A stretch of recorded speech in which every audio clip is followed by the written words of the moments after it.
రాష్ట్ర సహాయ కార్యదర్శి జొన్నా శివశంకర్రావు 3 రోజుల క్రితం మందడం గ్రామంలో రామారావు గారు మృతి చెందడం అని చెప్పేసి అనేది చాలా విచారకరమైన అంశం. వాస్తవంగా చంద్రబాబు నాయుడు గారు 5 సంవత్సరాల పరిపాలన జరిగిపోయింది. జగన్మోహన్ రెడ్డి గారు 5 సంవత్సరాల పరిపాలన జరిగిపోయిన తర్వాత మరలా ఈ ప్రభుత్వం కూటమి ప్రభుత్వం వచ్చిన తర్వాత చాలా ఆశాజీవంతో రైతాంగం మొత్తం కూడా ఇక్కడ ఎదురు చూశారు. కానీ 18 నెలల కాలం జరిగిపోతా ఉన్నా ఆశలు నిరాశ అయినాయి తప్ప ఏ ఒక్క కోరిక కూడా రైతాంగ సమస్యల పరిష్కారంలో ఈ ప్రభుత్వం చిత్తశుద్ధితో పనిచేసిందని చెప్పేసి మేము అనుకోవటం లేదు.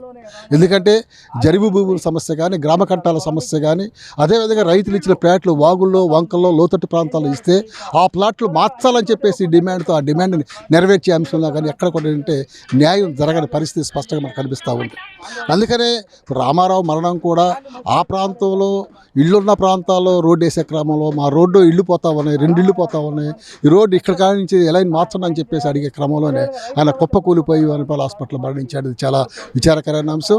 అందుకని ప్రభుత్వం ఇప్పటికైనా చిత్తశుద్ధితో రాజ్యాంగంలో, రాజధానిలో రైతాంగ సమస్యల పరిష్కారంలో చిత్తశుద్ధితో పనిచేస్తే రాబోయే 2వ దశ ఈ ల్యాండ్ పూలింగ్ అని చెప్పేసి అంటా ఉన్నారు. 2వ దశ ల్యాండ్ పూలింగ్ అనేది ఏంటంటే చాలా విచారకరమైన అంశం.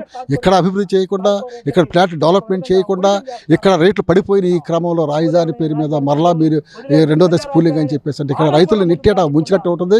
కాబట్టి ఇది డెవలప్మెంట్ చేసి ఇచ్చిన తర్వాతే మీరు 2వ దశ పూలింగ్కి వెళ్ళాలి తప్ప ఇప్పుడు మాత్రం 2వ దశ పూలింగ్కి వెళ్ళటం అంటే చాలా ఇబ్బందికరమైన పరిస్థితి రైతాంగం ఎదుర్కొంటారు. కాబట్టి రైతులకు న్యాయం చేయాలని చెప్పేసి ఆంధ్రప్రదేశ్ రైతు సంఘం మేము డిమాండ్ చేస్తూ ఉన్నాం.